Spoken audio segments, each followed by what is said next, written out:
The headlights cut across the driveway, slicing the dark. That's when I saw him.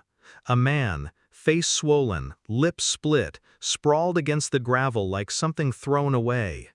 He was breathing, barely, his hands trembling as if even the night air hurt. And then I saw her, my wife, kneeling beside him, tears streaking her cheeks, her voice low and frantic, the kind of tone you use when you know you've already lost but keep begging anyway. The scene didn't fit. It was too wrong.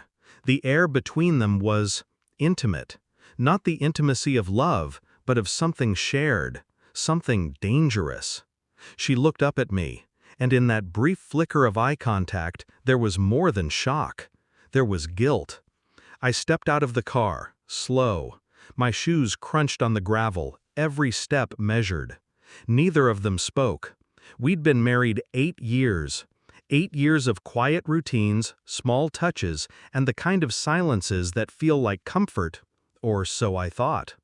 2 weeks earlier, I'd worked late, like tonight. When I got home, she was different. Distant in ways she tried to hide.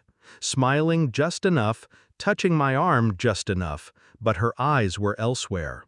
I noticed little things. The way she checked her phone and angled the screen away. The sudden, unexplained showers.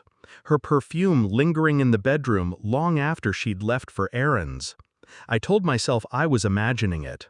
That paranoia would ruin us faster than the truth. Until I wasn't imagining it anymore. I saw the text by accident. His name, a line of words too intimate to mistake.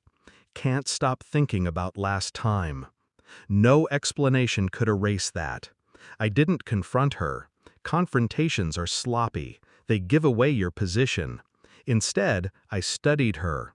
Watched the way she dressed differently on certain days. More effort, more color. Not for me. Her phone habits shifted.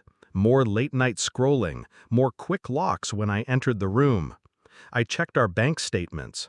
Small charges at places we'd never been together. A hotel 2 suburbs away. Paid in cash, but the room booked under her maiden name. I didn't feel anger, not the kind that shouts. My anger was the kind that plans. A colleague owed me a favor. I got the hotel's CCTV footage. Her walking in with him. A man I didn't recognize. His hand on her lower back. Hers slipping into his without hesitation. No more doubt. I learned his name. I learned where he worked. I learned everything. Still, I waited. If you want the truth to hurt, you don't just show it. You let it rot in the open until the smell becomes unbearable. Tonight was supposed to be their night. I'd arranged my schedule to give them space. Let her believe I was trapped in meetings until midnight. But I came home early. The man on the driveway, the lover, hadn't been in my plan. Neither had the bruises. I stood there, taking in the scene.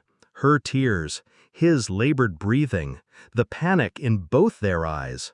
I didn't ask what happened. I didn't need to.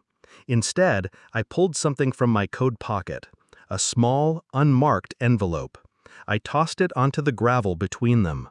It slid to a stop, paper whispering against stone. She hesitated before opening it. Inside, printed stills from the hotel footage. Dates, times, her face unmistakable. Her hands began to shake. "Who?" she started, but her voice broke. I didn't answer. I just looked at her. Cold, steady. The way a surgeon looks at a wound before cutting it open. She scrambled for words, excuses, explanations. They came out jagged, desperate. "It's not, he's—" I raised a hand. Silence. Then I turned my eyes to him. "You should leave." My voice was flat, not a suggestion. He tried to speak but winced, clutching his ribs. He staggered toward his car, every step a reminder of whatever had happened before I arrived. When he was gone, she reached for me. I stepped back. "This isn't anger," I told her. "This is clarity." Her face crumpled, not from my words, but from the realization that I wasn't going to scream, wasn't going to fight to keep her. I leaned closer, just enough for her to hear the final blow. I knew weeks ago. Every night you thought you were clever, I was watching. And now you get to live with knowing I watched you fall apart, and I didn't care enough to stop you. I left her there, kneeling in the driveway. The night was still. No sirens, no shouting. Just the slow cooling of the air and the sound of her sobs behind me. In the car, I didn't feel relief. Not satisfaction, just lightness. There's a freedom in knowing someone has destroyed themselves without your help. I drove away without looking back. Some wounds you don't close. You let them bleed out, quietly.